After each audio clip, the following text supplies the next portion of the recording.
Good evening, welcome to the Audit and Standards Committee meeting of Melton Borough Council. Members are reminded that we will be using the audio-visual system this evening, and the meeting will also be streamed live on YouTube. Members are asked to physically raise their hands in the usual way to indicate they wish to speak and to use their microphones when speaking for the benefit of all present. The microphone is live when the red light displays. Please switch mobile phones to silent. And I will now provide a reminder of the evacuation procedure, as we have some guests. In the event of having to evacuate the council chamber, please leave by one of the 6 emergency exits around the sides of the chamber, and please assemble in the far side of the front car park, nearest to the park entrance. Officers will be on hand to assist persons who may require any assistance. Public recording of the meeting. There is legislation that allows the public to film, record and use social media at a council meeting. However, this must not be disruptive to the good order of the meeting, nor include any filming or recording of the public seating area. I'm Councillor Lee Higgins, the Chairman for the Audit and Standards Committee, and I confirm that we have the following Melton Borough Council officers in attendance tonight. The Director of Corporate Services, Dawn Garton, to my right. The Director for Housing Communities, Michelle Howard. The Monitoring Officer and Solicitor to the Council, Clive Tobin. The Assistant Director for Customers and Communities, which I'm assuming that's yourself there, Aisha, isn't it? Yeah, I haven't put your name down here, anyway.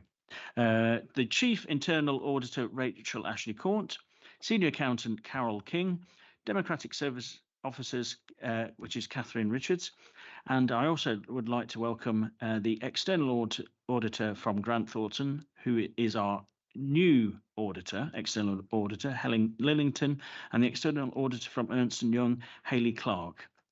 I also understand Lisa Murray is attending virtually as well.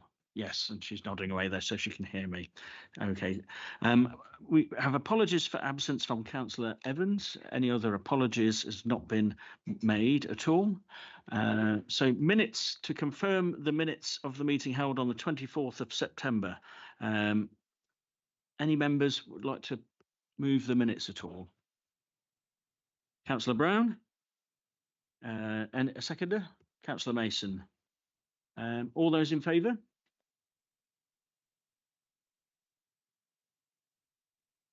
That's fine. We have four. Any against? No. And then the rest, I'm assuming, are abstaining because they weren't in attendance at that meeting, which is normal practice. Declarations of interest. Any members who wish to do so may make declarations of interest in respect to the items on the agenda for this meeting. Any interest to declare? And that's none from the committee and none from the council observing, which is Leader of the Council, Councillor Pip Olnott, and welcome to you, Pip. Statement of accounts. Dawn Garton, the Director of Corporate Services, is going to provide a brief introduction to the report, and then I will open up the debate for members on this one. Dawn, over to yourself. Yeah, thank you, Chair. As members will be aware, because we've discussed this on a number of occasions, due to a shortage of audit resources, which has affected many councils across the country, we've not been able to have our last 3 years' statement of accounts audited and finalised in a timely manner. Just to be clear, as set out in the report, the draft accounts were produced and published in a timely manner by the finance team. As a result of this national backlog, backstop dates have been set by the regulators, which is when the final statement of accounts need to be finalised and published in final form. And tonight's meeting meets that backstop date, being the 13th of December. Delays to the finalisation of the accounts has impacted on the council's finance team, with various queries, particularly relating to the 2021 accounts being received on a number of occasions over the last 3 years. And there's also been, of course, staff changes over that time, so it's sometimes been difficult to respond to those queries. The team has also now had to work with the new auditors with the audit of the 23-24 accounts currently underway, at the same time as responding to this stop date and getting these 3 sets of finalised accounts to you this evening. I think really my recommendation is that whilst we do have these accounts in front of you tonight, I think the focus and the analysis needs to be on those latest versions, being the most up-to-date version, the 23-24 accounts, which are currently published in draft form to the website. I'm happy to answer any questions, Chair. Thank you. Any questions from any members at all on? Councillor Atherton. I just have an observation on the report for 22-23. It's still watermarked as draft.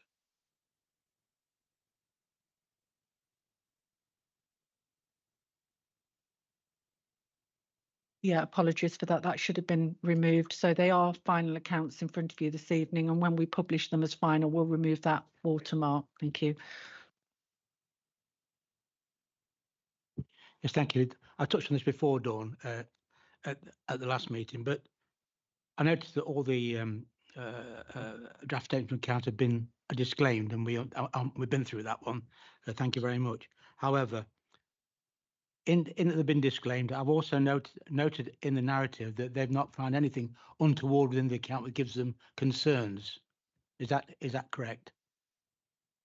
Yeah, and the reason I didn't focus on that in my introduction and in this report as well is because we'll obviously be hearing from the auditor on those 3 sets of accounts, and I'm sure she'll cover off around the disclaimed opinion.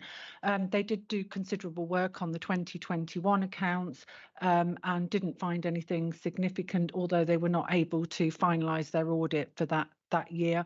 With regard to the later 2 years, they did not undertake any testing that I'm aware of the actual transactions or the accounts, but they did do some value for money work, which I think was reported at a previous meeting. And again, no significant issues, and they were comfortable with the value for money opinion. But I think maybe we could have a more fuller debate on that when we get to the auditor's report.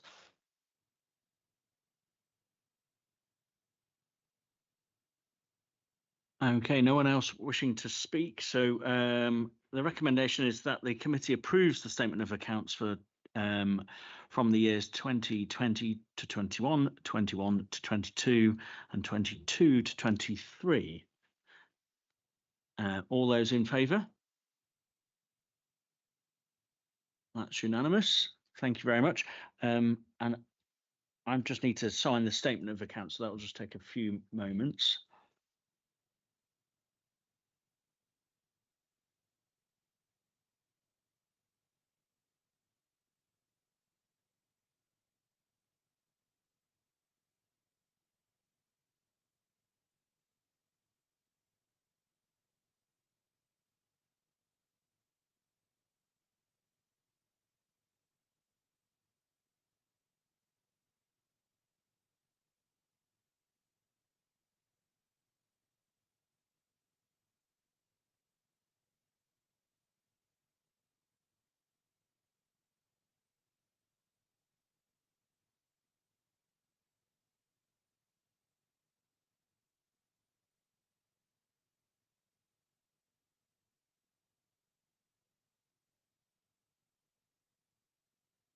Oh, okay. Yes, Hang on. copies of each.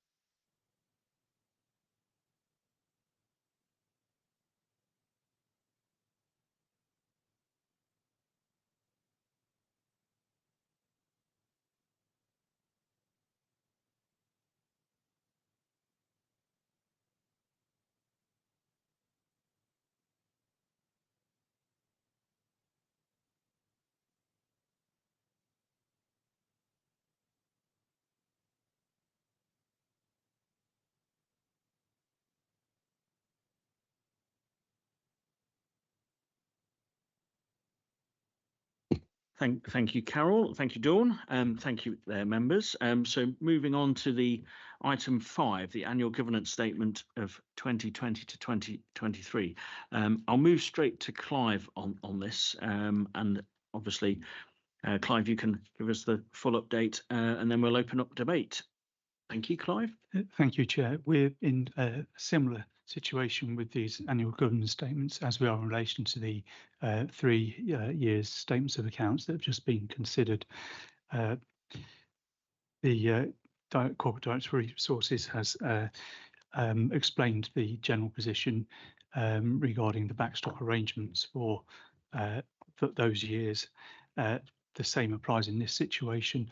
The annual governance statement is prepared each year in accordance with the Accounts and Audit England regulations, and this statement has to address the effectiveness of the system of internal controls, and that covers a number of headings which are set out in paragraph 4.2 of the report.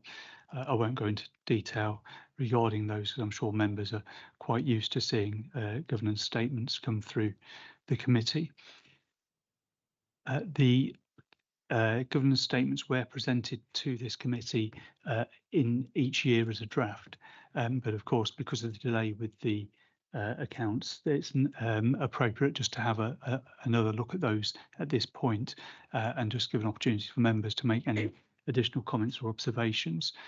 What I can say is that in preparing this report, I've worked with colleagues internally and externally with the auditors just to check that there's no other issues that have come to light which suggests there should be any changes, and we can confirm there's nothing that suggests that what's put in those drafts and presented again to you today has changed or any greater risks have accrued for those years concerned.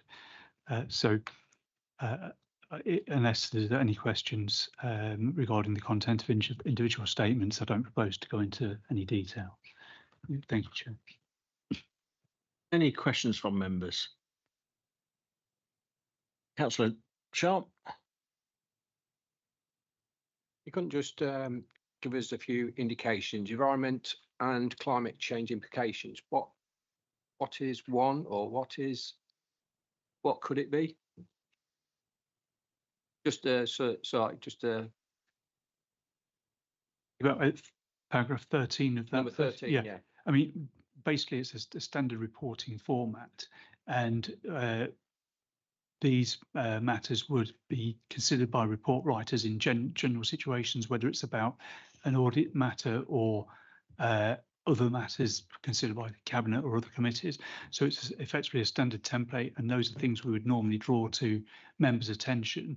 And in this report, similar to the case for equality and safeguarding, community safety, there's no implications. It's just to say we've considered those and there is nothing.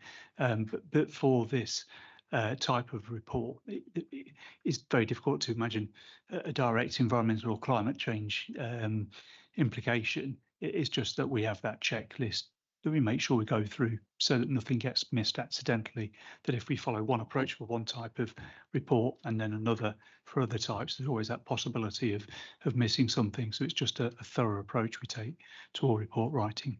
Okay, thank you. Okay, no one else wishing to speak. So the recommendation here is that the committees to approve the annual governance statement for each of the years from 2020 to 21, 21 to 22, and the third year being 2022 to 2023, as set out in the appendices of A to C in this report. All those in favour? That's unanimous. So thank you, Clive. Thank you, everyone there. I will move on to agenda item 6, which was not in the packs that may have been sent out earlier, but I trust that members have had information about it since. So I'd like to welcome Hayley Clark, the external auditor from Ernst & Young, to provide a brief introduction to the report. Hayley, over to yourself, and thank you for attending. Thank you, Chair. So what you have in front of you today is our final reporting document to you, which covers all 3 years that we've previously mentioned in terms of the open sets of financial statements, so 2021, 21, 22 and 22, 23. The report provides some sector background, which Dawn mentioned earlier as well, but it also gives some specific local context as well as to why we are in a position where we are disclaiming the audit opinions for those 3 years. We've included in sections 2 and 3 a summary of the work that we have performed, and that's either cross-referenced out to previous reporting that we provided to the committee on 2021, or in the case of 21, 22 and 22, 23, there's still been certain procedures that we've needed to undertake even in issuing a disclaimed opinion. So certain elements of planning that we need to report on, which is why you're seeing a summary of audit risks and also reporting on levels of materiality as well. And as referred to earlier, we do need to include statements around whether we found anything in the procedures that we have performed, which is why for 21, 22 and 22, 23, you're seeing that we haven't identified anything. I think just to clarify that point, we've undertaken some procedures, but no detailed testing, which is why we've reached that conclusion. It doesn't mean that we've undertaken sufficient procedures to say that there are no misstatements in the financial statements, which is why we have then ended up at a disclaimed opinion. The report also includes our work in relation to value for money. So within section 4 of our report, you'll see that we have undertaken our risk assessment procedures and other detailed procedures in relation to value for money reporting and haven't identified any significant weaknesses. The VFM commentary for each of the 3 years is included, and in the appendices, we've included a summary of the council's arrangements that are in place as well. So obviously you've approved the financial statements tonight. I will liaise with officers in relation to the physical signing date, but we do that will be before the 13th of December backstop date. Thank you. Hayley, any questions of Hayley at all from any of the members? Jim?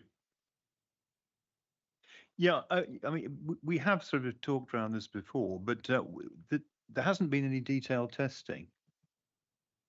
Why hasn't there been any detailed testing? So there hasn't been any detailed testing on 21, 22 and 22, 23. So we wouldn't move on to do testing on those years when 2021 is still open. We need to finish 1 year before we then move on to the next.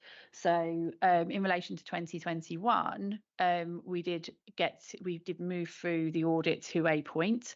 So there has been some detailed testing undertaken there. We just weren't in a position to finalise all of our procedures to enable an unmodified opinion.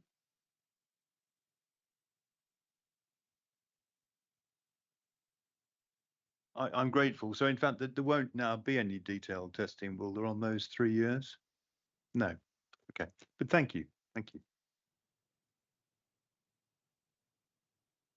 Thank you, Chair. Just on that point, that we're essentially taking 3 years en bloc and disclaiming them because the work has not been able to be carried out in full. Taking Councillor Adcock's point, any detailed testing. What level of assurance can you give the committee regarding the carried forward figures from year to year? Is there any level of assurance you can give us? Unfortunately not. So the last year that you would have had assurance from an audit opinion would be 1920. So those figures will carry forward into 2021. But the basis of our the disclaimer is essentially saying that we haven't been able to gain assurance over those 3 years. So you're not able to take any assurance on the closing and opening positions year to year. Thank you, but you can give us some assurance that, in as far as you've seen, there is nothing there to be concerned about on our behalf. So for 2021, in relation to the audit testing that we did complete, there were some findings that we reported in a previous report to this committee. None of those were material to the financial statements.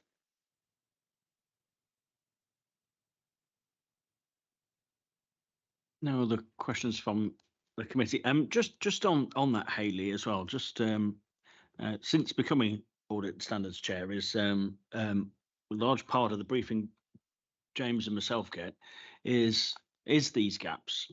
But when, for the public record, we don't have anyone in the public gallery, but people may watch this.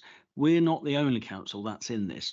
Can you advise how many councils are in it, or what the percentage is?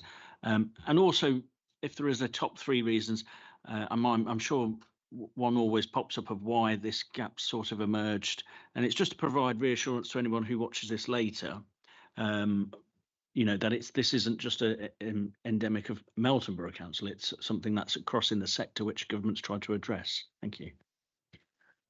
I don't know the exact number, so don't take this as an official line, but it is going to be, in terms of disclaimed opinions, I think the expectation is it's going to be upwards of 400 across England.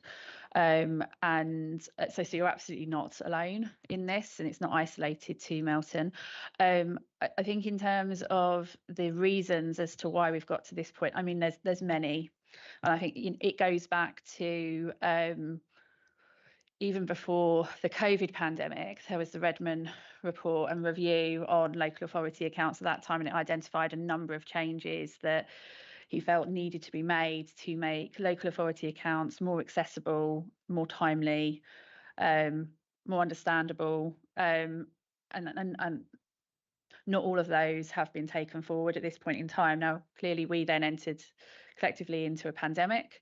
That created a lot of strains on resources, both within authorities, but also within professional services firms as well. There were a number of other technical matters that came up during that period. The scope of work of an audit as well has significantly increased over the years. So that audit process is taking longer. There's a more significant focus on things like estimates. Now, I appreciate those often revolve around pension liabilities and property, plant and equipment, all of which doesn't impact on the general fund, but it's still work that we're required to undertake, and work that officers are required to support us on, but also prepare and factor in when preparing the financial statements. The impact of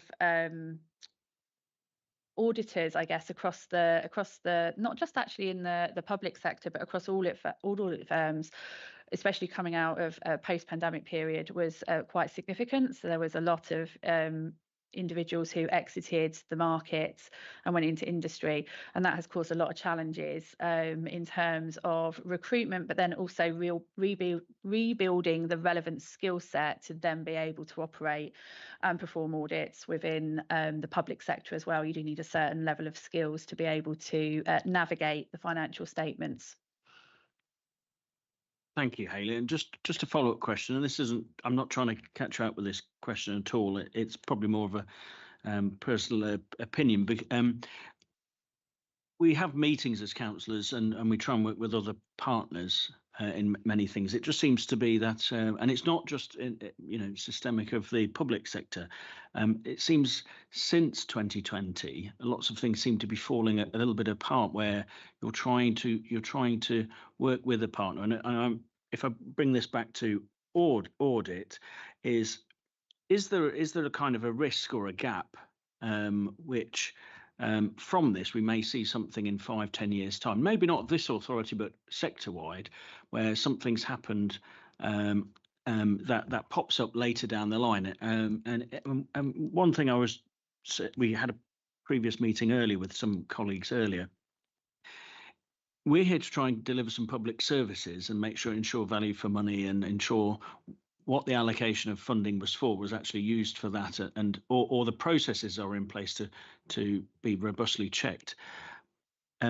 If something starts coming out 5-10 years time, because we see this in many sectors, what would you think that may start to look like, or what's your experience of working in the wider sector? What should we sort of look out for? Because like you say, it could be a disclaimed opinion, but it might be something where someone picks something up or raises something that's just been a bit suspicious, or some process has failed somewhere. And how do we get that back right? And I'm talking very generally, so I'm just to reiterate, I'm not trying to catch you out here on that question.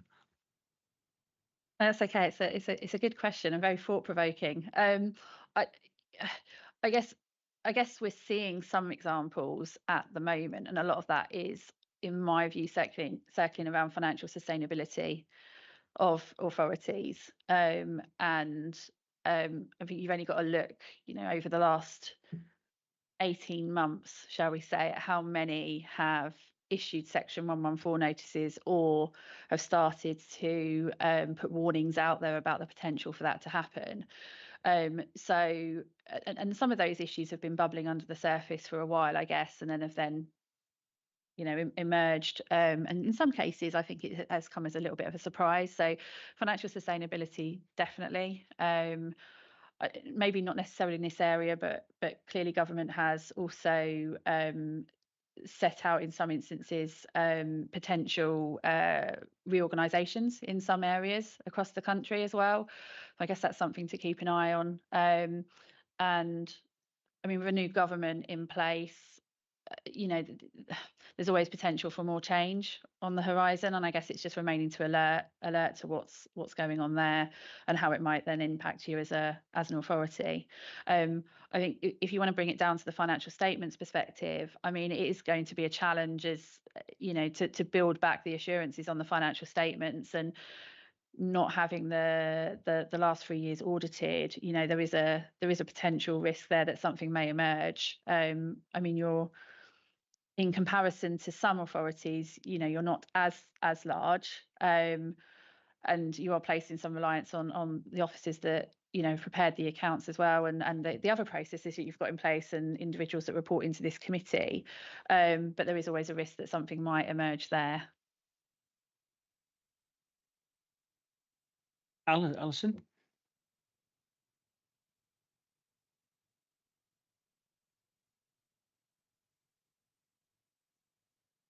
Talk to me directly. I can hear as well. The page 25 of the report, and I was just looking at the basis for disclaimer of opinion, and where it says the last paragraph on the left hand side, the audit of the 2021-22 financial statements, blah blah blah, and it goes round for those financial statements dated XXXX. Is that purposely XXX, or we're missing a date there? So it will be inserted in the final opinion. I have to sign the opinions in year order. So and the following year's opinion is referring back to the previous year's opinion. So once that opinion is signed, the date will then be slotted in. So what are we agreeing this and voting it without it being properly? We're just noting it today. Thank you.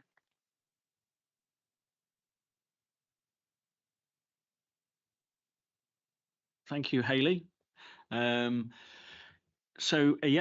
to remind everyone, this is just to note the external audit annual governance report and the audit opinion.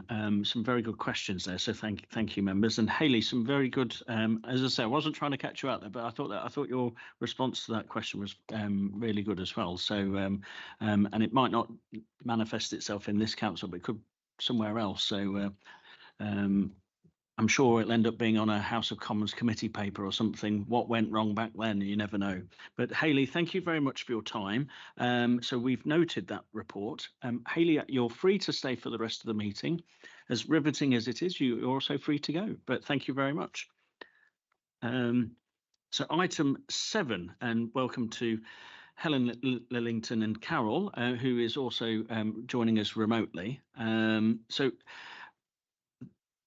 this is from page 101 in your packs, which was as well. So Helen, over to yourself. Thank you. Without further ado. Thank you, Chair, and good evening, everybody. So we move swiftly on into 23-24. So this is just a progress report from us, just to give you a bit of background in terms of where we're actually up to on the 23-24 audit. I don't propose to go into huge amounts of detail, but just to give you sort of an update. Now we're actually what I would call in the thick of the financial statements audit for 23-24. it's pleasing to note we will be able to move forward knowing those disclaimed opinions on prior years are now going to be signed, which enables us to then take forward the work on 23-24. I think, as members have all alluded to, we won't have the assurance on the opening balances. Therefore, our work will very much focus on the in-year transactions, and then us working with the finance team in terms of how we start to build back that assurance to get to a point where we'll be able to issue clean opinions going forward. I think last time I was at this committee, I was asked a very astute question about how long would that take, and my answer remains the same. A lot will depend on levels of valuation around pension liabilities and actually all the things Hayley talked about in terms of estimation. So in terms of where we sit on the financial statements at the moment, I would say that work is progressing reasonably well. We have not found anything significant to date. I think it's been really pleasing how the sort of finance team and the audit team have actually been working together. I think it's fair to say that I've got what I would call, there's been a few sort of what I would call first year teething problems as finance teams get used to what we ask for and we just get used to working together, but it's really pleasing to see that we're sort of working through those. We are still on course to be able to deliver our opinion by the backstop date, which is the end of February, looking to report in January on the financial statements. Equally, as you're aware, we wear two hats, so we'll have the value for money work as well. That value for money work, I actually have a draft report to review for you that is sat in my inbox as we speak. So again, I think we promised officers the draft report on the value for money for 23-24, and that will definitely be delivered in line with the timescales that we identified.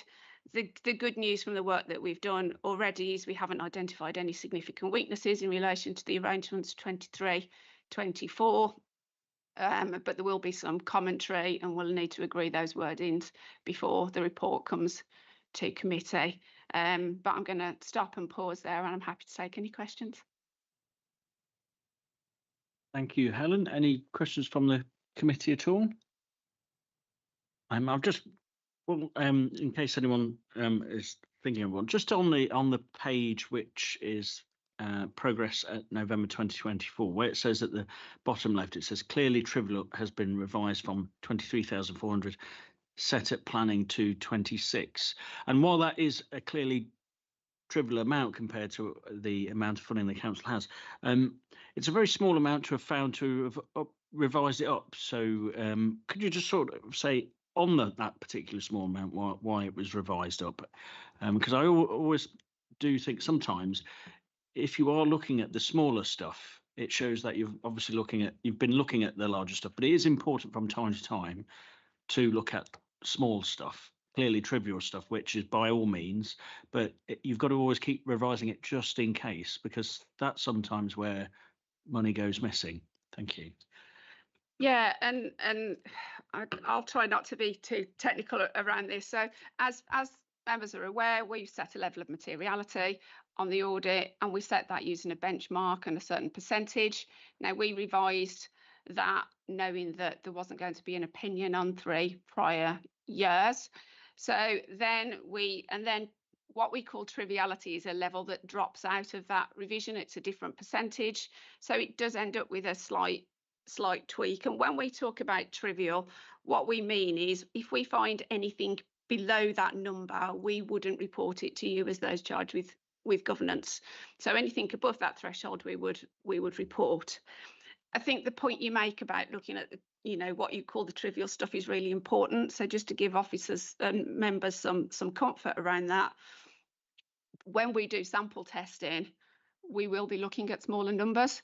We are employing a range of sort of digital tools which enables us to pick our samples.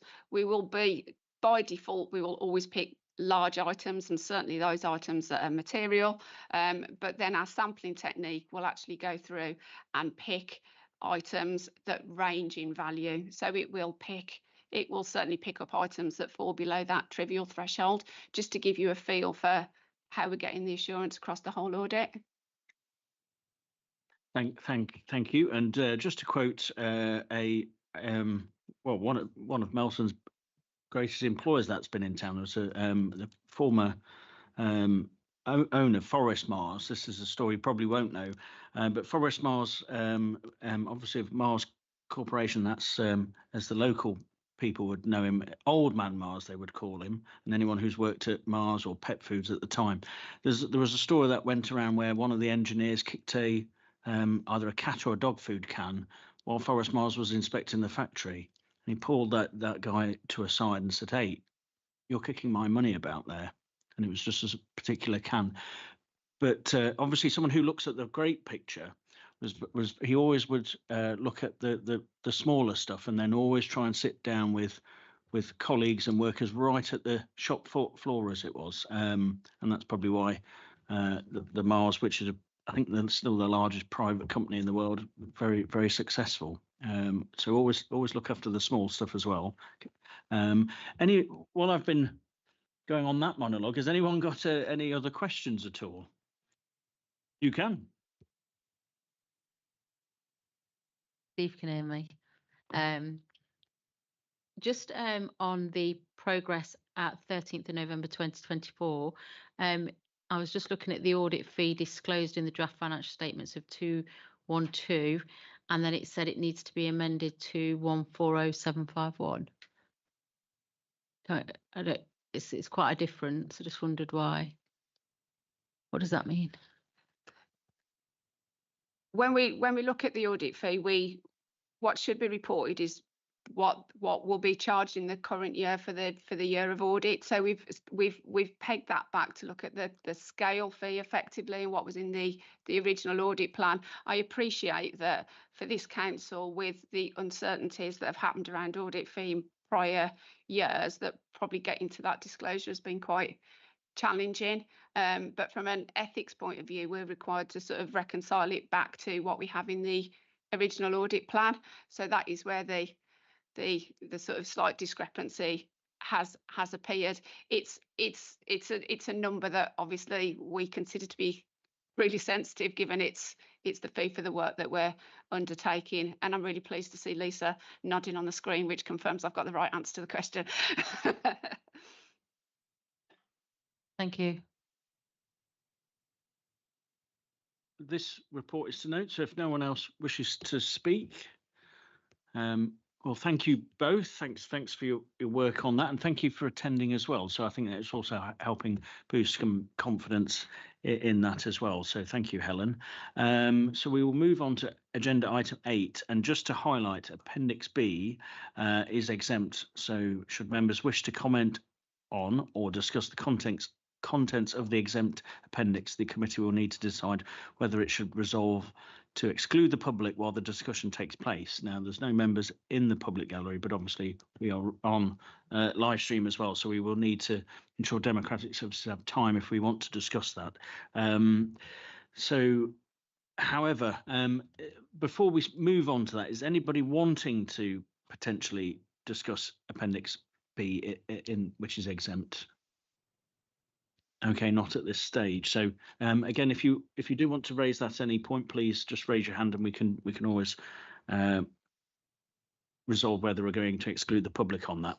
However, to move on, Rachel, our internal auditor, will provide a brief introduction to the report. Thank you. Thank you, Chair. So this is the latest update on the delivery of the current year's internal audit plan in the usual format that the committee will be familiar with, but I'll just talk you through the key sections as usual. So from page 121 of the papers is a copy of this year's internal audit plan with all of the assignments that are planned for this year and the status of those as at the time of producing this progress report, along with the outcomes of any of those which have been finalised. So since the last committee progress report, we have finalised a further 5 audits from that plan. So as usual, these key findings of those are summarised for you in section 2.5 of the report from page 114 of the paper pack. So just running briefly through those reports. The first was in relation to the resettlement scheme. So this was in relation to money the council received to support particularly vulnerable refugee families. that are placed in the area and to support them in their settlement. So as part of this, we wanted to look at the controls in place around supporting this scheme, and also the use of the expenditure and the cash handling arrangements where that applied. So we were pleased to see the control environment that was in place. The service had moved in-house during the last 12 months at the time of the audit, and we could see that had delivered a number of benefits. The introduction of the resettlement officer in particular had supported a consistent approach in the support of the individuals that we sample tested, and there was clear tracking of milestones and outcomes as well, which was pleasing to see. Some of the testing that we performed was on a sample of purchases on which the funding had been applied. On here, we did identify some cases where we couldn't evidence eligibility on some of those items under the grant terms. Officers have asserted that that could be justified in the cases that we identified, but we've obviously highlighted that for consideration, along with the consideration of ensuring we maximise value for money from that spend as well. We also made some recommendations around tightening of record keeping controls in this area. But overall, based on the assurances that we were able to gather through the review, we have given a good level of assurance for the design of the control environment, a moderate assurance opinion for compliance, and a low organisational risk.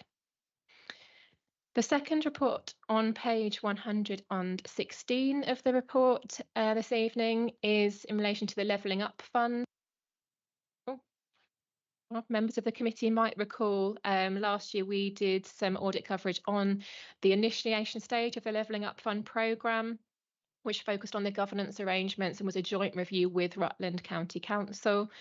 In the review this year, we have been focusing on project management. So we've looked at the project management around the Stockyard project, looked at the project management documentation and how risks are being identified and managed.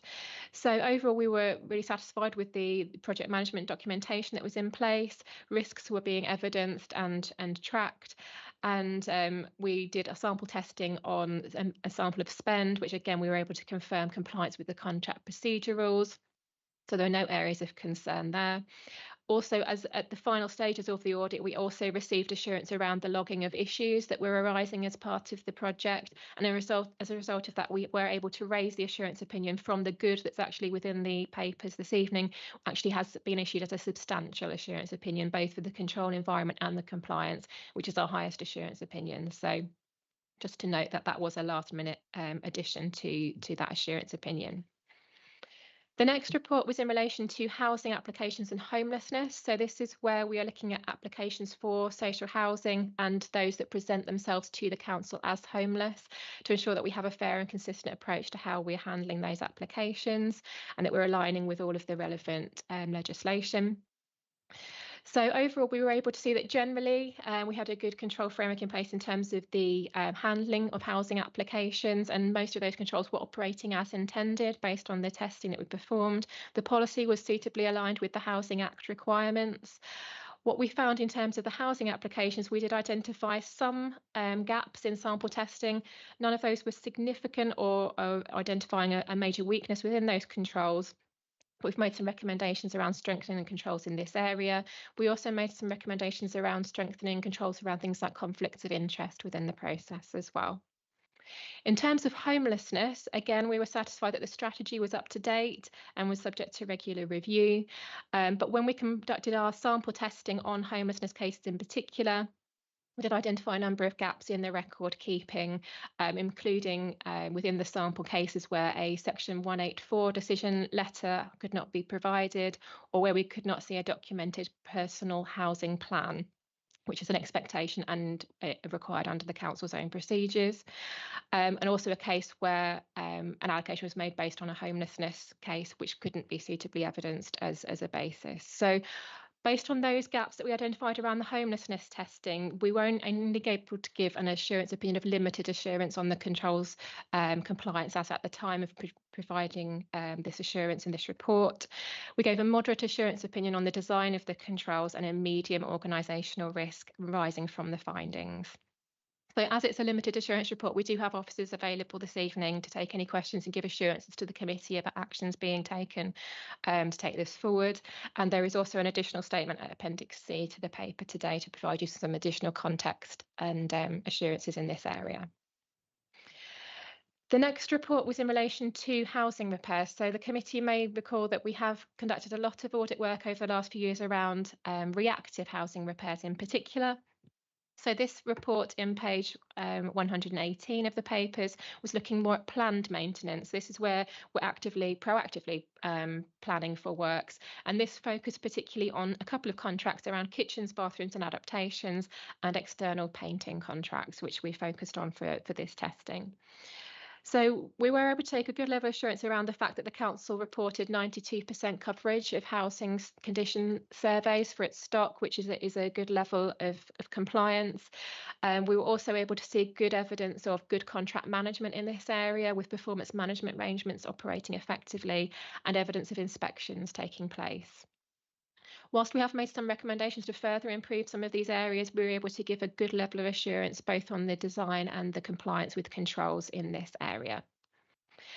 And the last report summarised for you today was in relation to housing repairs and voids. So this was a follow-up of that previous work that we have conducted, some on housing repairs and some specifically on housing voids.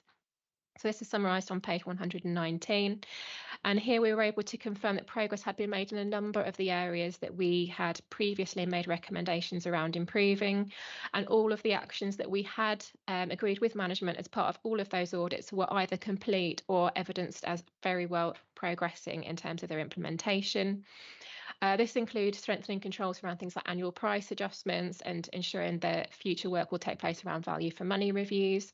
Also around the introduction of the interface, which members may recall was an outstanding action previously from the audit. The first phase of that project is now complete, and the next phase will enable that full functionality around the controls in the areas that we had made recommendations around. So that's really pleasing to see the progress in that area.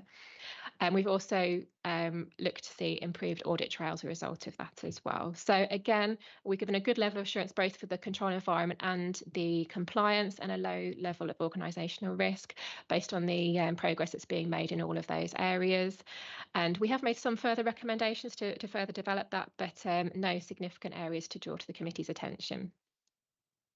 So also within the report at Appendix 2 on page 125 of the papers is an update on implementation of those management actions overall.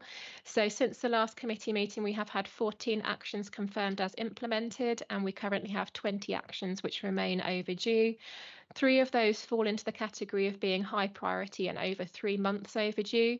And as the chair has mentioned already, those are covered within the exempt Appendix B to this paper. So obviously we would need to go into exempt session to have any further discussion in relation to those actions.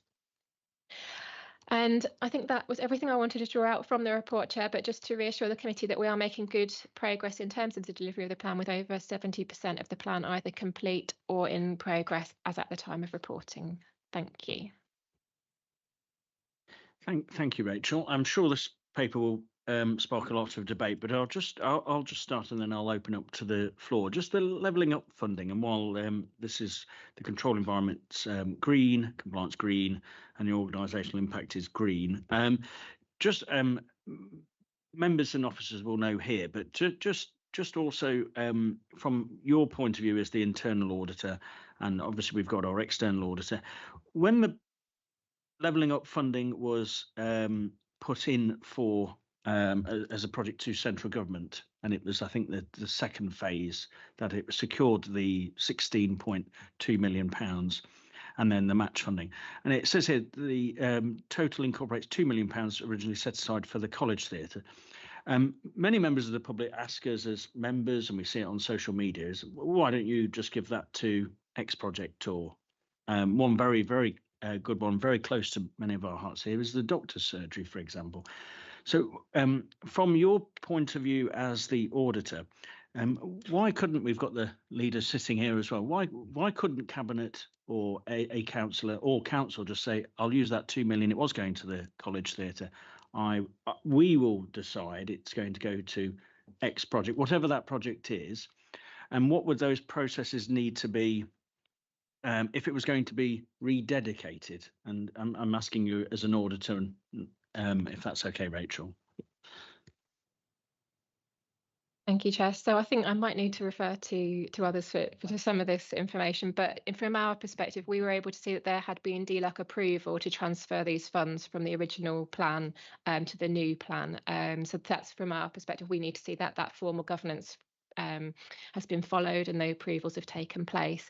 And in terms of decision making from a council perspective, I think that would probably be outside of the scope of what we would actually be testing, but hopefully that helps from an audit perspective. Yeah, thank you, Chair. So, of course, Rutland are as a partnership, LUF project are the accountable body. So any sort of significant variations, we would need to liaise with Rutland over that as well, because ultimately it could be argued that it could be transferred to Rutland's element of the scheme. You know, that could be something. But as well as that, there's certain tolerances within the overall programme. And if you make amendments that breach those kind of tolerances, then you've got to go back to the government to seek approval. And in terms of the diversion of that theatre project, we did go back to government on that and asked for their official approval, which I think is still awaited. But I think they've indicated that it's acceptable, but I think the actual formal approval is still awaited. So just because the government's awarded 60 million doesn't mean as a council we can just decide how to spend it. It has to be in that. Thank you, officers. Thank you, members, for that. Any questions on any other part? Ian? Thank you, Chair. I'd like to go back to the section that deals with housing allocations and homelessness, please. It worries me that 60% of 15 samples didn't have the appropriate documentation, be that the decision letter or the personal housing plan. Yet the control environment grading comes out at moderate, albeit compliance is limited. Given that also the team responsible for supervising the routine supervisory checking was also not done, are we satisfied that the control environment rating is moderate and not limited? Notwithstanding the fact that things have moved on a bit and training's been put in place and systems have been improved, at the point of the audit, my instinct is that the control environment actually should be limited and not moderate. Sort of. What does limited and moderate look like? Yeah.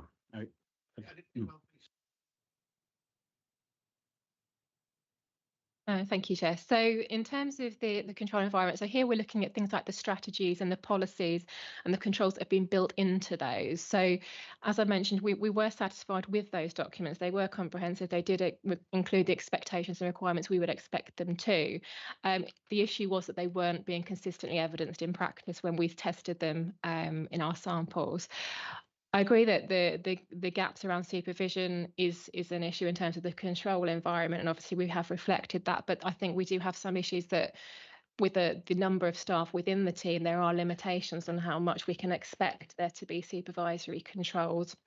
We've also, of course, highlighted some issues around dependency on an individual. And again, we have to take into consideration the size of the authority and whether there's an ability to have that greater coverage. So overall, I think we were satisfied that the controls have been set, the expectations have been set. It's just that they couldn't be evidenced in practice. We were also able to take on board that when we discussed the findings with the service area, they were able to assure us that they were already aware of some of the quality issues and had already taken steps to take some of this forward. Again, that helps us to give a little bit more of comfort around the control environment as at this point. I think for me, the issue really was around the compliance and the evidence of the compliance, which is where we focused in terms of the limited assurance on this one. Thank you. I've got two more, if I may. One is relating. Well, it might be, but to be fair, but how I'm chairing it, Steve, if it's okay, if it's a follow up to what you was asking. It's in the same part of the report, but it's not directly related. If Councillor Carter's got. So Appendix 1 is the table of the plan, if you like, and quite rightly it shows when things have been completed, what's underway, etc. Personally, I would have liked to have seen in the comments field a date when the things that are still in motion or still to be completed are forecast to be complete. And it does worry me that in Appendix 2 we show 20 of 34 items are overdue. But I think I raised this last time as well. That's great as a standalone, but I've got no feeling for whether it's an improving situation or a situation that's getting worse without digging into previous reports. So that's it's an observation, and I know we went into that in great detail last time. So,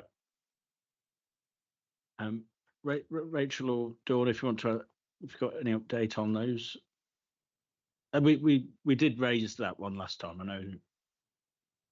If not, I can go to. So to you, so obviously this is something that we have taken away and we did discuss with leadership team. I can just confirm, so last time we had 19 overdue audit actions, so it has reduced very slightly to 18 this time. But obviously within that we will have, oh no, sorry, it's gone up actually, it was 20 this time, so it's actually gone up slightly. But those won't be the same actions. We will have some movement where some have now become due, some have been implemented, so there's a bit of movement either way. A member of my team does attend the leadership team meetings on a regular basis to go through these. We also now have a new arrangement in place where there is access to the full report of all open actions. So the idea there is that management can use that as part of one-to-ones with staff to make sure they're tracking those actions as well. So there's that higher visibility. We will continue to obviously monitor that and highlight it to leadership team, but we would, as we said before, like to see that come down further. Yeah, I mean, without opening up the prior reports, that last time at 19, I believe that was a substantial reduction on what we saw before. I think we were into the 30s. And just to add an assurance to what Rachel's saying, this is taken really seriously by the leadership team. We do discuss this extensively, and there is a lot of pressure put on officers to implement those recommendations. That said, what we want is the implementation to be sustainable and to be right. I think there's also an issue sometimes as well which we're trying to educate areas services that respond to those audit recommendations, because sometimes what you see is unrealistic dates put in. So managers set their own dates for implementation, and I can see sometimes, when these reports are being finalised, they'll put something like with immediate effect or a month later, and that with the best will in the world, that's really challenging, and they can soon get knocked off target. So I think we're trying to educate as well, put something in that's realistic without being so far off that it raises concerns about assurance and controls. Sorry, I just jump in there, Chair, as well. I've just pulled up the reports from previous meetings, so I can just confirm when we reported to you in July, there were 32 overdue audit actions. So that has been quite a notable reduction. So obviously we don't want to see that creeping back up. We also had 5 that fell into that category of high and over 3 months, which was now reduced to 3. So we are moving in the right direction, and we shall continue to try and support that progress. Thank you. Thank you. Thank you there. Councillor Carter, over to you. Thanks, Chair. Just a quick one. Sorry, I ain't got my laptop and I ain't got a copy. I'm sorry about how I had to rush out. But my concern is about on kitchen and bathrooms on the report on it, Rachel. Can you give us a detail of figures what's being inspected, please? Because I like to know the figures or on the kitchen and bathrooms what are being inspected with a check sheet. Thank you, if it's possible. If you haven't got the detail on that, we can always write that answer to Councillor Carter and the committee if you don't have that to hand. I would need, yes, I have got the report and I can run through it quickly now, but I could always provide a response after the meeting if that's okay. Yeah, and obviously as a member of the audit committee, you're also welcome to have a full copy of the audit report if that would be helpful as well.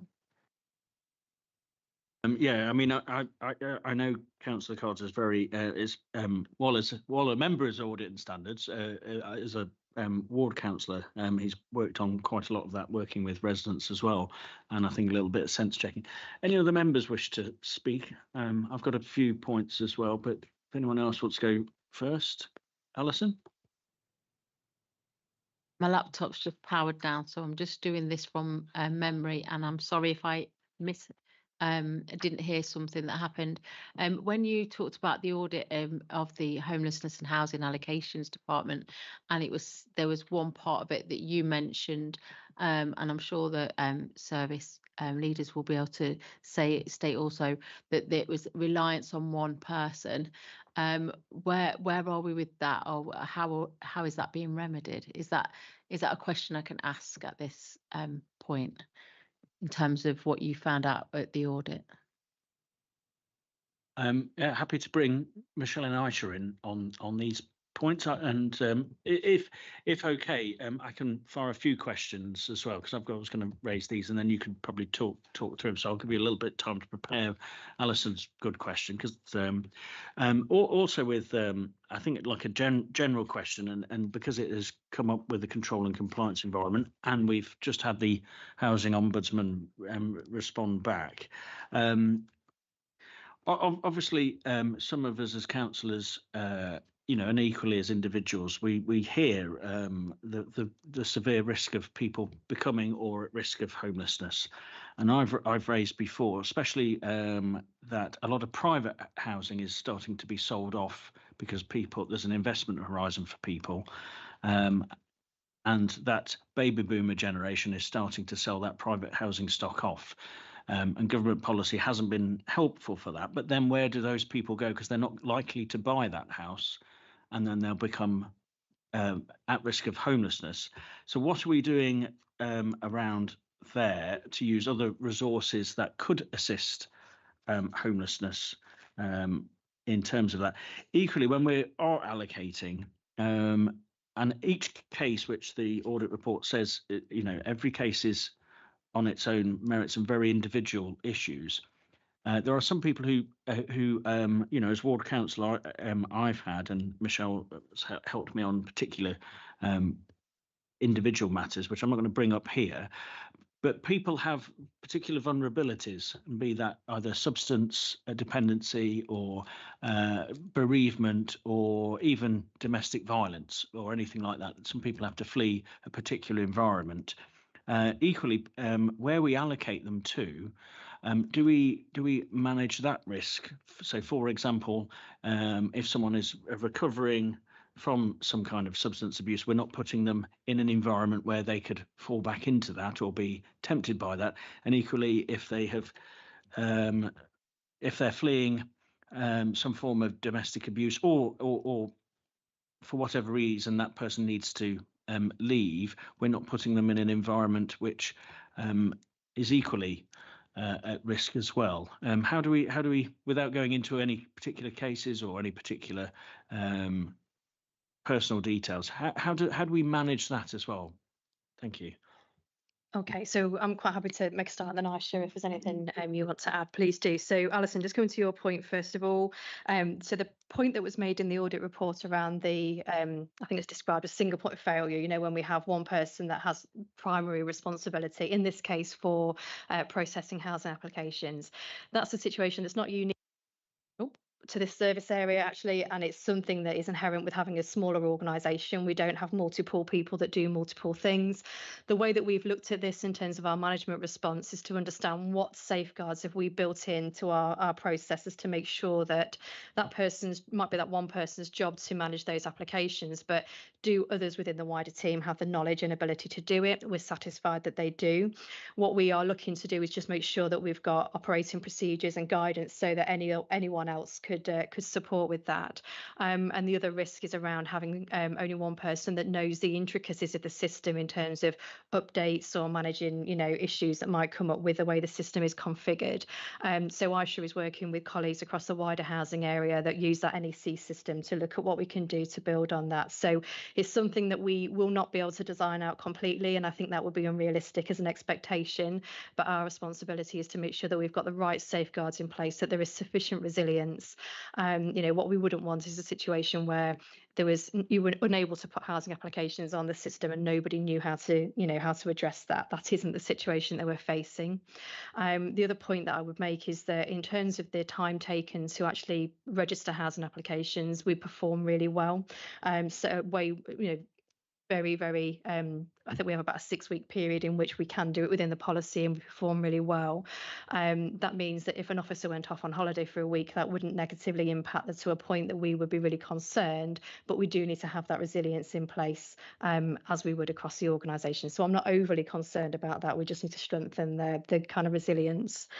Just moving on to the second point, Lee, you made there around sort of ombudsman requirements and managing that overall demand. I think the point I'd make is that we have seen a particular increase in homelessness demand, as lots of authorities across the country have. And it's really important that we can make sure that we're doing things in a way that is transparent and that we can evidence the decisions that we're making. But we are experiencing high pace, high pressure and high demand. And that does mean it has an impact on our resources. So we are having to think carefully about the type of accommodation we use. So we have obviously suffered, as lots of councils have, around the costs of using bed and breakfast accommodation. We are looking creatively with the team. We've got the team coming to our SLT meeting next week to talk about what that looks like and how we might address some of that. And some of that actually crosses over into how we use other housing stock to support some of the work that we do. So are we making best use of the contracts in order to make sure that we're not paying too much money for, you know, bringing a property back into use because we turn them over more quickly when it's temporary accommodation? Are we moving people on quickly enough? Are there blockages in the system? But it is a challenging area, and I think one thing I would reflect is the I guess the pace at which the team have to work and the points in time at which this audit was done when there was a real transition in terms of staffing as well. So trying to prioritise that resource with the new staffing has been a particular challenge. And then in terms of allocations, so yes, we take into consideration support needs. Does that mean that every allocation we can meet every one of those needs? No, that would be unrealistic. But there are a number of things in place. So in some areas we have local lettings plans, so we might restrict things around age, particularly in some areas. We also look at, you know, what those wider support needs might be, and we have various things we do from tenancy sustainment courses through to mentoring and various support. And sometimes we have to address things that might arise, such as antisocial behaviour, etc. too. And the other thing that we have to remember is that we have statutory duties to house people, and you know, making sure that we are able to meet that is really important. So it's a balancing act, and the collaboration between the housing team and the housing options team is really key. And we're always learning in that as well from the cases that we deal with, because no two cases are the same and they're often complex. Well, Michelle, thank you. On when someone puts an application in for being homeless and in a private rent, and they go on the 56-day notice, right? Can you explain to me a bit more about the 56-day? I know quite a bit about it, but what happens when they go on to the second 56-day, please, if you don't mind? Because that's what I've got now of an issue in my ward. I just want to know a little bit more about that, please, if you don't mind. Thank you. Okay, so in terms of the specific detail, I'm happy to arrange for the team to meet with you outside of this. But in terms of the process, so there is a period of time within which we would try to prevent that from becoming a homelessness situation. So can we negotiate with the landlord? What's the reason for the notice being served? Are there rent arrears? Are there antisocial behaviour issues, for example? If we're unable to adequately prevent that from, you know, becoming a homelessness case, we then go into another duty, which is a duty to relieve that homelessness situation over another period of time. If that's not successful, and there are lots of reasons why it might not be, we then go into full statutory homelessness duty. And there are various checks required all the way through. And this is what the audit has then picked up on, is that at every stage of that, we should have a plan in a specific format to meet some legal tests that can show what commitments we're going to make as a council to support that, whether it's to prevent their homelessness, relieve that situation, or fulfil a full duty, what steps that applicant is going to take, and we keep that under review. And while some of that work is happening, well, a lot of that work is happening in practice, it's not always then being documented. When if you can't evidence it, it's difficult to then show that, hence the audit outcome. So they're the various steps that we have to go through.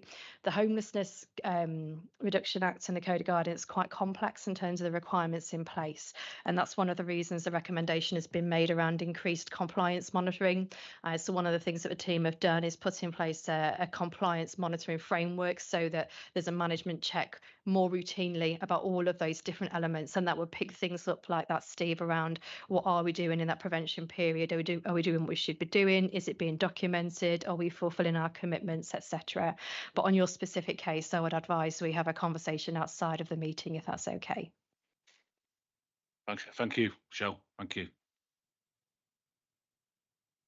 Just on that, I've just spoke to the monitoring officer because while I do have property which I rent out, I'm asking a general question so the monitoring officer doesn't believe I have a DPI on this or a particular interest. But has the authority engaged at all with either the private rented sector and in terms which I've raised before? For example, we've done this where we've raised more long-term, where you could probably lease from the private rented sector, so on a 5-year plan, because as I say, it's to give the confidence. And I know some areas make quite good use of that, and particularly around some people with various vulnerabilities, because it takes the worry off the private landlord. They don't have to go through an agent, the council or charity, because some charities do this. They lease it from that for 5 years. You don't pay market rent, but equally, once you take the deduction of how it's being managed, the agent fees are no longer there, but it provides that assurance that there's no voids for the landlord. So their lender is, if they have lenders, their lender's secure with it. Has the authority looked at anything like that to try and have some flexibility in that stock? Because what is happening is there are people who are just giving up in the private renter sector. So I'm sure you guys know that, and then that their tenants or the availability is just going, and it's all becoming straight on the pressure of our housing stock or any other housing stock with housing associations or anywhere else. So we haven't got any specific private sector leasing schemes or anything like that in place at the moment. We have various arrangements with other housing organisations who we might have nomination rights to, and we can use their accommodation. But sometimes the people don't move on from that accommodation in a timely way, which then means that doesn't really help us to solve that problem. One of the things that we have a commitment to as a council is to really strengthen our relationship with our private sector landlords. That relationship is definitely one that could be built upon, and we've assigned Chris Flannery as our AD for housing to really take the lead on supporting us with that, and that will allow us to look creatively at options that might be available. But at this moment in time, we're still analysing the reasons for the increased demand and what strategies might be needed in order to help resolve issues moving forward, because what's clear is that we can't sustain those higher levels of bed and breakfast use because it's not affordable to us, and it's not ideal for those households either. So the question was, have you considered it, or are you making inroads of it? Not whether you have or haven't got any, but is there a plan to consider using that element to helping resolve or solve some of these issues in this immediate need? So at this stage, we are assessing the options available to us, and I'm not in a position to give any further information.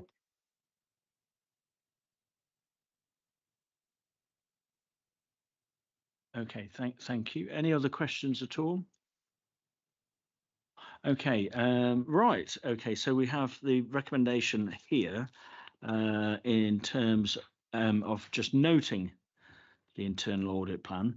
I know the leader is here as portfolio holder, so has noted some of the comments from the committee, and I know some officers have also said they would work with various members as well. Again, if there is any support that's needed, please contact the relevant officers as well. And there are, as councillors as well, we've all probably seen this pop up as well, and I know it's something that that's cared about. It would, while we note it, I think we're keeping an eye on this particular point which has been raised for the housing allocation homelessness. It's going to be, the audit's going to be done again, isn't it, on this particular point? Well, the next agenda item, Chair, is around the audit plan development for the next financial year. So if the committee wished me to prioritise a follow-up review, that's certainly something that we can take forward. Thank you, Rachel. Okay, so we've noted that one. So agenda item 9, the internal audit plan and the development of such plan. So members, as what Rachel was just saying on the previous agenda item, but I'll hand over to Rachel. Thank you. Thank you, Chair. So this is just a brief report to kick off the development of the internal audit plan for 2025-26. So I've just set out the approach that we intend to follow to develop your internal audit plan coverage to ensure that we end up with a risk-based value-adding plan for the year ahead. So this will be along the lines of previous years, so reviewing risk registers, looking at the corporate plan, discussing risk areas and emerging risk areas with members of the management team, but also consulting with this committee as well. So if any members of the committee did want to raise any areas for consideration in next year's internal audit plan coverage, that's something that I could then feed into that process, and it's one of the recommendations in the paper this evening to commence that process. So I don't expect members to reel off a list of potential areas here and now, but I'm more than happy to receive any suggestions after the meeting. I have suggested in the recommendation that we would ideally like to receive any of those by the end of January. And that could be via email to myself or via the chair. I'd be more than happy with either approach. But I will then feed that in, risk assess it alongside other items that come out of the wider audit planning process, and with a view to bringing the draft audit plan to this committee in March for your formal review and approval. So I'll be happy to take any questions, Chair, and of course any suggested areas as well. Mike? Yeah, thank you, Chair. It's not so much well, it is a question, I suppose, but it's actually about the mechanism for identifying priority areas. We've got a meeting on the 28th of January, I believe.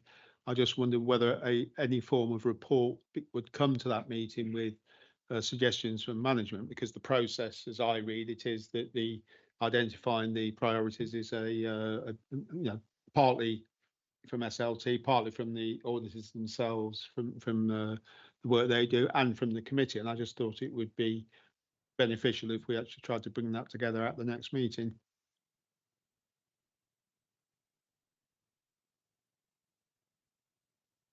I'd be happy to bring something to the next meeting with potential initial areas that are coming out of the process. What I have done with audit committees, other local authorities that I work with, is we've actually had workshops which have been actually really helpful, usually around February time, which is outside of a formal meeting, but a chance just to run through where we've identified potential risk areas, how we're prioritising them, so that you understand where those areas have come from when you do receive the draft plan in March.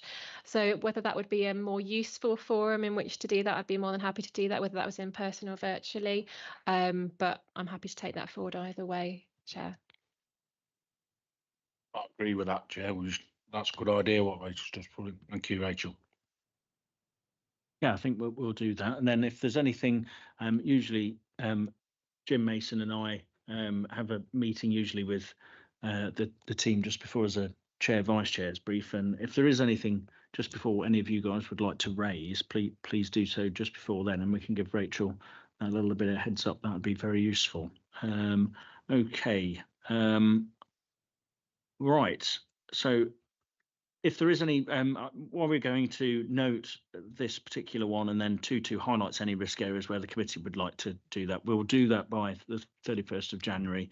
And Mike's very good suggestion there. So obviously, if you've got any particular points, feel free to email myself, but please also copy James in and vice versa. Thank you very much, members. So agenda item 10, Audit and Standards Committee Training Plan. Page 141 is the appendix there. I've also, I did have a quick look on the LGA to see if there was any particular LGA courses, but I don't know whether, because sometimes they do particular courses as well, but I didn't see any. The only other thing I would say is the LGA do very good general kind of counsellor courses as well, which I would just recommend. That's not particularly on there, but Rachel, over to you. Thank you, Chair. So we did the self-assessment of the committee's effectiveness against the SIPFA guidance in the last year. So this was really leading on from that, of making sure that we have a formalised training plan. So we make sure that we're filling any skills gaps and keep the committee up to date with best practice. So really the intention of this training plan was to try and pull that together of what that looks like for 24-25, but also to give an indication what that would look like on a rolling basis as well, of how soon we would look to revisit some of those areas as well. So while some of them are quite specific and some of them we have already covered, so it includes in there the specific training we did as a refresher in September on the role of the audit committee.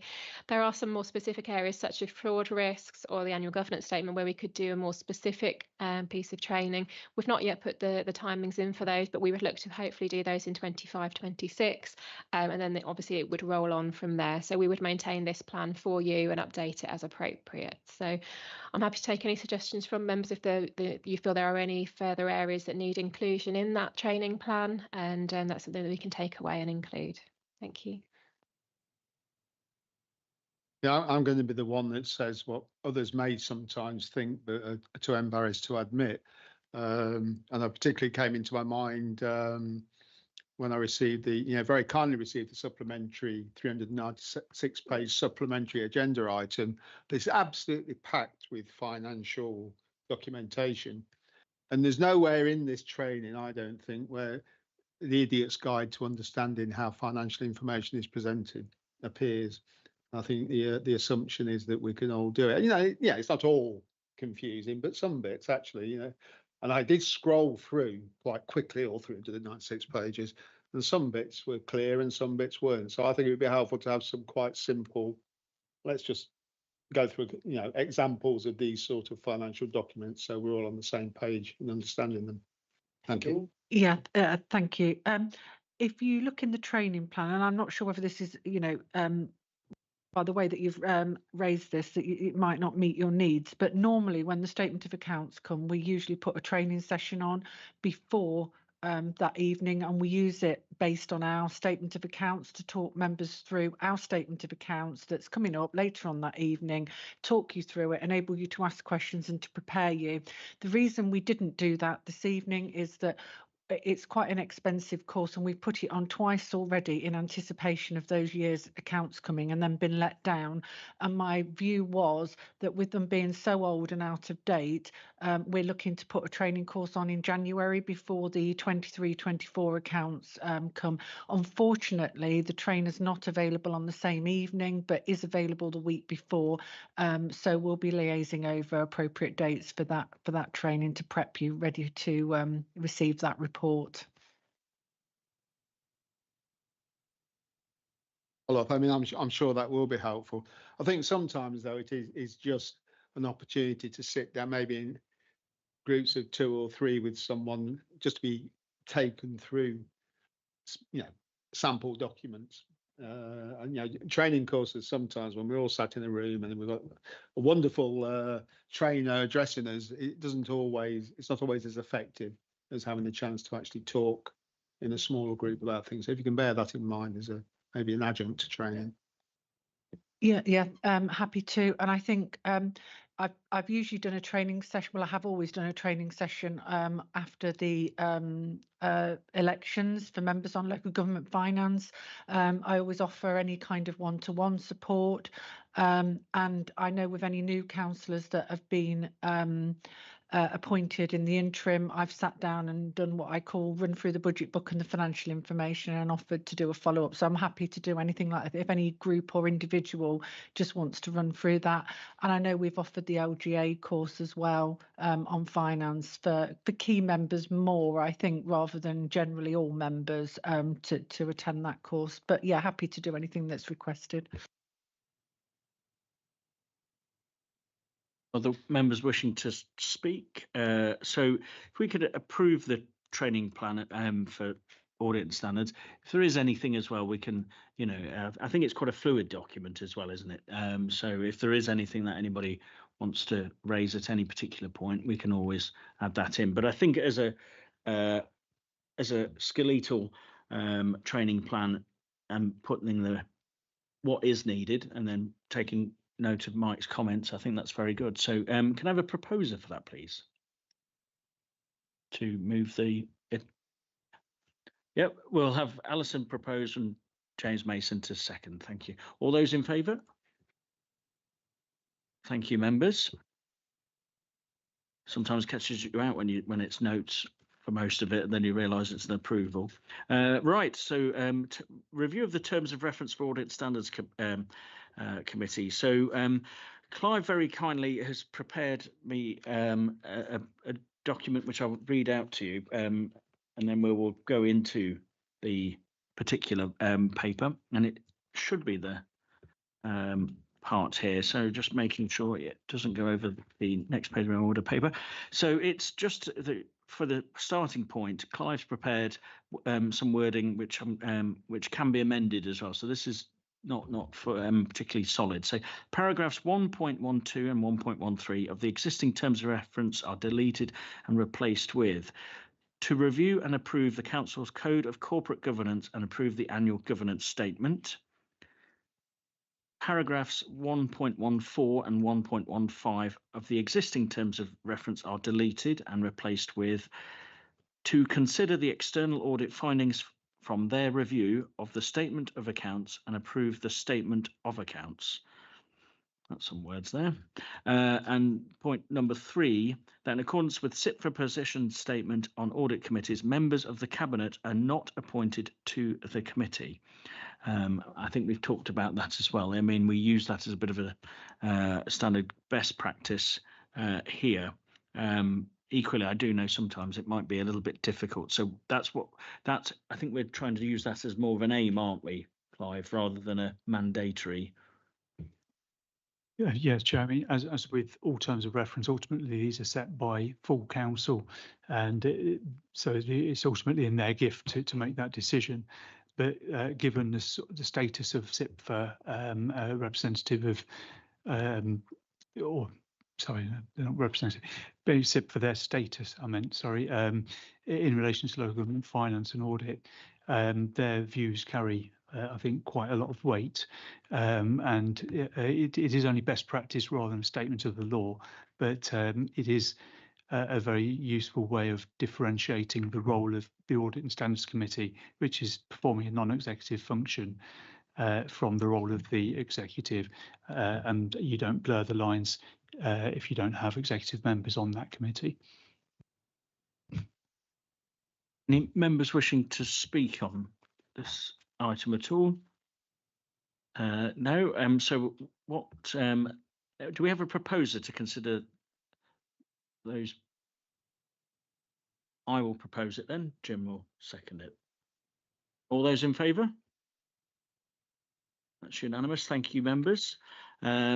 Last item, which is the Regulation Investigatory Powers Act 2000, with an update. So this one is to Clive. Just on this particular point,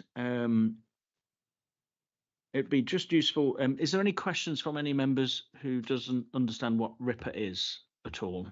And that's also fun. I'm going to ask Clive just to give a brief overview of what it is and what it is not, because it can be a lot of legalese. But that's why we've got you here, Clive, to help us. Thank you, Chair. In summary, for local authorities, they can use the RIPA. For those that don't know, is the Regulation of Investigatory Powers Act that was significantly amended in 2016 and refined some of the processes. But put in very simple terms, we as an authority can authorise directed covert surveillance. So that's basically any surveillance that's carried out without the individual who's the subject to the surveillance knowing about that surveillance being carried out. Use of covert human intelligence sources, that's also known as a CHIS. So that's either where you have undercover officers engaging with people and forming a relationship to obtain information without their knowledge, or when you rely on individuals who may be involved in a situation. That could happen, say, in an ASB case where you're relying on someone to feed you information. And then the third area is access to the communications data. That's just about who has subscriptions to accounts and details of calls that have been made, but not about contents of people's correspondence. So it's not about looking at the content of people's emails or finding out what people are speaking about on the phone. it's not phone tapping. Sometimes it's misconception. That's like interception of communications. Those are the three techniques that can be used. For the first two, for the first one, direct surveillance, we can only use that for specified offences. That's offences that relate to underage sales of certain goods, or where the offence concerned would carry a minimum of 6 months imprisonment. If the person was convicted of the offence, it's known as the serious crime threshold. This was something that was in use quite some, I think we look at 10, 12 years ago now, when some changes were made and that those limitations were added. Local authorities tend to use the Act less now, but it is still very useful. It's a tool that can be used in appropriate cases for investigating crime. There's quite a lot of regulation around it, really significant code of practice, which we have to have regard to, and we have to have a policy, which obviously is part of the purpose of this report, to refresh. But that's a summary of the type of activity. And I don't know if it's worth pausing there for if anyone has any questions on the nature of the activity itself. Yeah, just on that, with Appendix 1, obviously it's got a former officer who's now left, but I'm assuming it will just go with the role that's assigned. It's Appendix 1, number 4. So if anyone members, we've just raised that particular point. Any questions at all of Clive on this? Mike? It was only, and I've raised this previously. I don't think it was Audit and Standards Committee. It was another meeting where this policy was presented, and I did say I thought it was wrong. Page 176, paragraph 2.2, line 4 in the policy as it's currently written, it says by a maximum term of at least 6 months, where it should say a minimum term of at least 6 months. When I raised it previously, it was going to be addressed, but it's still there in the policy, so I assume we can get that changed.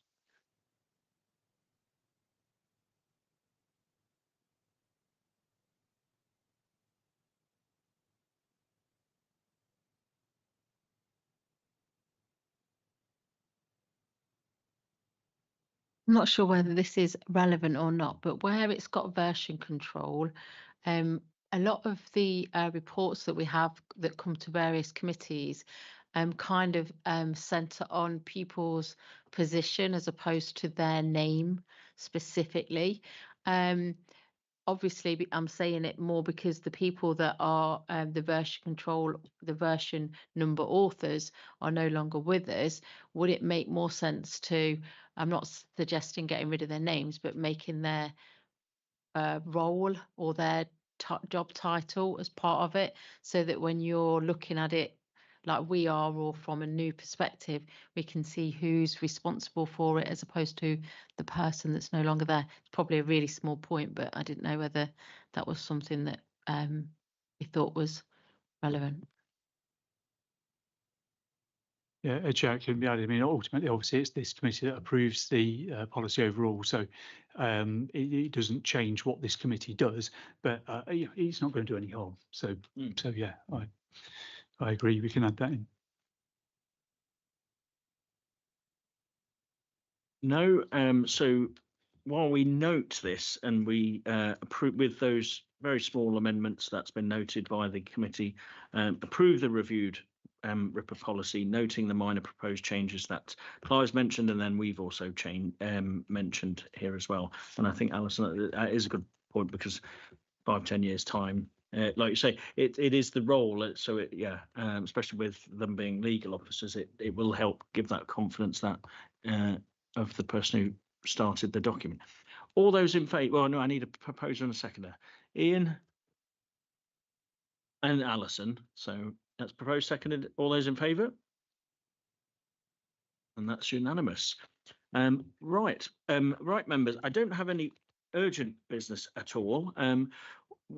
Just a very short, quick update is Clive and myself will be looking to work on particular documents which may come in January. We were just noting it before, but it's nothing to update the committee on right now. But we've got some items we'd like to bring to the committee for consideration, probably at the next meeting as well. Ian? If you do, or when you do, could I ask that you give us more than 24 hours notice to read them, especially if they're several hundred pages long? Thank you. Yes, thank you for pointing that out. And I know Jim and myself had a conversation on this as well. So please, officers, if we can note that, because I don't want to say I'll scrub it from the agenda if it's too late, because obviously you guys will have to approve it, and you may say we don't want to consider it. That's also in your gift as well. But and if there is any particular delay, yeah, let's try and keep everybody informed. So thank you everybody for your time and patience.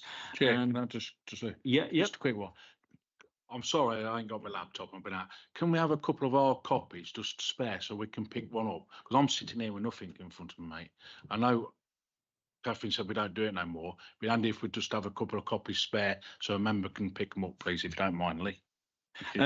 Yeah, I mean, on that, I prefer sometimes to work off paper, and I've mentioned that on an individual basis. If you do need that, speak to Democratic Services, but I think probably one or two, because I do understand some members are working, various other things have been going on as well. So if you, like with laptop, sometimes go out of power. So if we could have probably a couple of spares, you know, one or two spares, I think we can do that. Oh, hang on. Sorry, we do have an obligation to make sure we have a couple of some copies available in case of public attendance. Obviously, it's got to be reasonable. There's no point doing 50 copies if we don't get 50, people regularly coming along. But it's something that a couple of copies floating around would certainly fulfil that obligation as well. Yeah, and one thing which I will say generally, because I do know some members have raised with me, if they've been working in front of a monitor all day, sometimes the glare is just that they've had enough by 6:30 and it comes up to 8 o'clock. So if there's no other points, and very good point, Steve, and thanks for that, Clive.